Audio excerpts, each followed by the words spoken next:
몇 주 전에 올라온 인어 이야기 기억하는 사람 있어? 내가 그 구슬이 뭔지 알아낸 것 같아.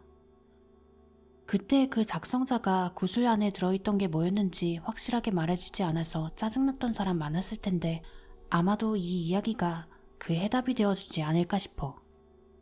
이건 우리 엄마의 남동생, 그러니까 내 외삼촌이 해준 이야기를 내가 직접 들은 거야. 이 이야기를 해주실 때 나는 7살 정도였고 지금까지는 삼촌이 그냥 환상동화 같은 것을 꾸며낸 거라고 생각했어.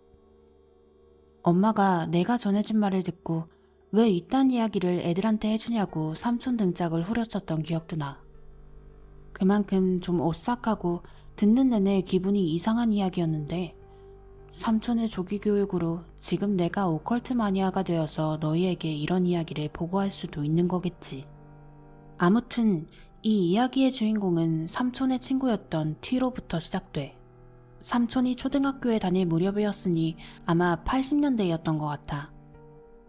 T는 바로 옆집에 살던 그 나이 또래의 남자아이였고 그 집에는 돈보라는 이름의 리트리버를 하나 길렀대.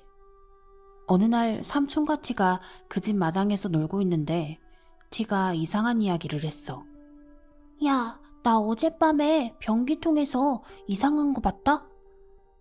T의 이야기로는 언제 들어갔는지 살짝 열린 화장실 문틈으로 돈보가 짖고 있는 소리가 났대. 어두운 화장실에서 변기를 보고 있는 모양새였어. 아주 사납게 꼬리를 세우고 경계하는 모양이었대. T는 빼꼼 들여다보다가 변기통에 코를 박고 있는 돈보를 보고 너 또 변기물 마시면 뽀뽀 안 해줄 거야? 하며 그 안으로 들어갔어. 그런데 변기 안이 희미하게 무지개색으로 빛나는 것 같았대. 그래서 가까이 다가가 봤더니 이상한 게 들어있었더라는 거야. 삼촌은 그때까지는 시큰둥하게 뭔데? 하고 물었어. 물고기 2마리가 있었어. 근데 그게 꼭 너네 누나 바비 인형처럼 생겼어. 그것보단 좀 작긴 했는데 하고 T는 이어서 말했어. 쪼그려 앉아 그것들을 들여다보고 있는데 그것들이 꼭 붙어서는 노래를 부르고 있었다고 했어. 무아지경으로 둘이 부둥켜 안고 몸을 부볐대. 엎치락 뒤치락하며 변기를 누비다가 좀 더 자세히 보려고 T가 손을 뻗어 불을 켠 순간 그 물고기들과 눈이 마주쳤어. 그 물고기들은 공포에 질린 듯한 얼굴로 T를 바라보다가 허둥지둥 잽싸게 물이 빠지는 구멍으로 도망쳐버렸대. 그때 삼촌은 별 희한한 일도 다 있다 생각하며 대수롭지 않게 여겼어. 남의 집에서 버린 금붕어가 T네 집 수도관까지 타고 왔나 보다 생각했대. 왜 있잖아. 키우다 죽은 금붕어를 변기에 놓고 버리는 거. 삼촌은 T가 어쩌다 흘러들어온 죽은 금붕어들을 보고 착각한 거겠거니 생각했어. 그런데 그날부터 T네 집에 끔찍한 일이 벌어지기 시작했어. T네 부모님이 밤 늦도록 싸우는 소리가 창문을 통해 삼촌에게까지 들렸대. 삼촌의 부모님, 그러니까 우리 외할아버지와 외할머니가 그 집에 가서 싸움을 말리는 일이 있기도 했어. 그리고 그러는 다음 날에는 어김없이 T가 말했어. 어제도 그 노랫소리를 들었어. 그렇게 말하는 T의 몸에도 그전에는 없던 시퍼런 멍자국이 늘어만 갔대. 그래도 그 나이 특유의 쾌활함 덕인지 삼촌과 T는 매일같이 재미있게 놀았어. 그러던 어느 날 T가 또 변기에서 이상한 것을 찾았다며 구슬을 보여줬대. 또 변기 얘기야? 아, 진짜라니까. 이것 좀 봐봐. T는 주머니에서 주섬주섬 무언가를 꺼내들었어. 아주 소중한 듯이 두 손으로 받쳐서 꺼내든 것을 삼촌에게 보여줬대. 그것은 조금 큰 진주알 같았는데 햇빛에 비추면 무지개색으로 빛나기도 하면서 색이 변했다고 했어. 그러다 투명해질 때도 있었는데 그 안에는 동그란 점 혹은 또 다른 구슬 같은 게 들어있었대. 뭐 말하자면 계란 같은 거야. 흰자 안에 노른자가 들어있는 것처럼 그런 모양이었어. 하고 삼촌은 그날의 일을 회상하는 것 같은 표정으로 내게 설명했던 기억이 나. 그것을 한참 들여다보던 삼촌은 그 안에 든 작은 구슬이 움직이는 것 같다는 느낌이 들었대. 작게 꿈틀대는 느낌. 그러다가 머릿속에 콩벌레가 몸을 둥그렇게 만 모습이 떠올랐대. 마치 태아처럼. 티는 다른 사람들한테는 비밀이야 하고 삼촌에게 새끼손가락까지 걸게 했어. 삼촌은 좀 신경 쓰였지만 떨떠름한 표정으로 그러겠다고 약속했지. 그날로부터 머지않아 큰 사건이 벌어졌어. 티의 아빠가 욕조에 물을 채우고 반신욕을 하고 있던 티의 엄마를 그대로 물속에 처박았대. 욕실에서 큰 소리가 나서 달려갔던 티는 엄마가 허우적거리는 것을 보고 경찰에 신고를 했고, 티의 아빠는 경찰에 끌려갔어. 그리고 티의 엄마는 그날부터 반쯤 미쳐서 헛소리를 하다가 정신병원으로 이송됐어. 그렇게 두 부모를 잃어버리게 된 티는 어쩔 수 없이 조부모님 댁에 맡겨졌지. 그리고 떠나는 날 티가 작별 선물이라며 손수건에 싼 이상한 열매 같은 것을 건넸어. 메말라 쭈글쭈글해진 이상한 열매.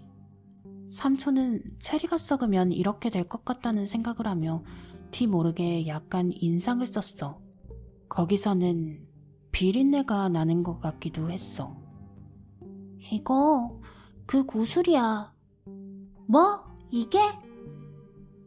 시간이 지나면서 이렇게 변했어. 그렇게 말하며 티는 자신의 소중한 보물이니 잘 간직해달라는 말을 남기고 떠나갔어. 친구가 떠나고 적적해진 삼촌은 그것을 책상 위에 올려두고 가끔 바라보며 티를 생각하곤 했대. 하지만 그것은 말라서 이내 바스라지기 시작했어. 겉면에서 부스러기가 떨어질 때쯤 삼촌은 궁금해졌어. 그때 그 안에 들어있던 건 뭐였을까? 삼촌은 그걸 쪼개서 안을 들여다보기로 했어. 정원에서 쓸만한 나뭇가지 몇 개를 주워와 그것을 살살 열어봤지. 내용물이 상할까봐 어린 손으로도 아주 정교하게 겉껍질을 벗겨냈대. 그리고 그 안에는 멸치만한 크기의 머리와 팔이 달린 미라 같은 무언가가 있었어. 마지막으로 햇빛 아래에서 비춰보았을 때보단 좀 더 자랐던 건지 크기가 더 커져 있었던 것 같았대. 중반부터 눈치챘겠지만 그건 알이었어. 인어의 알. 상식적으로 생각해보면, 아니 상식이라기보다 어쨌든 하체는 물고기니까. 인어는 알을 낳아.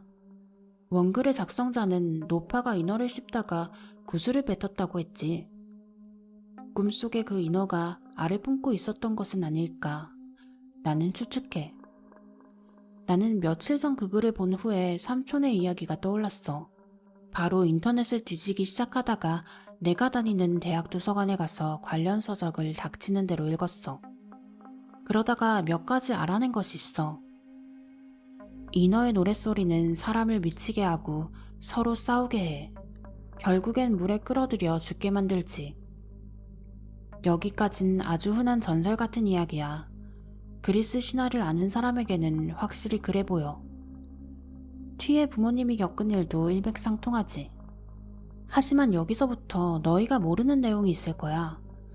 일본에는 인어의 살을 먹고 늙거나 죽지 않았던 어느 남자의 설화가 있어.